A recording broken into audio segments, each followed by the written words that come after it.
সাল্লাম বলেন, যখন এই রজব শাবান মাসের মধ্য রজনী হয়, অর্থাৎ 14 তারিখ দিবাগত রাত্রি হয়, এই রাতের ভিতরে আল্লাহ পাক প্রথম আসমানে নেমে আসেন। কোথায় আসেন? একটু মনোযোগ দেন, সকলে মনোযোগ দেন। এই রাতের ভিতরে আল্লাহ পাক প্রথম আসমানে নেমে আসেন।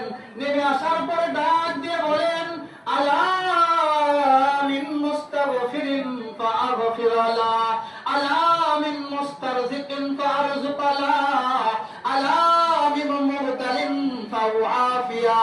ও দুনিয়ার মানুষ, ও আমার আদরের বান্দা, ও আমার বান্দি, তোমাদের ভিতরে এমন কোন মানুষ আছে নাকি যেই মানুষ সারা জীবন গুনাহ করে কাটায় দিয়েছে?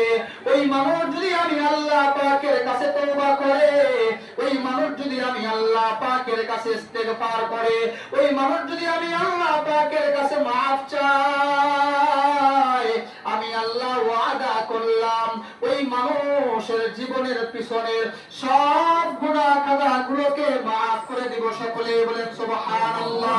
সুবহানাল্লাহ। কি পর্যন্ত ফজিলতের কথা! এই রাতের ভিতরে আল্লাহ প্রথম আসমানে এসে ডাক দিয়ে বলতেছেন, তোমাদের ভিতরে কোন মানুষ এমন আছে নাকি যেই মানুষ সারা জীবন গুনাহ করে কাটায় দিয়েছেন?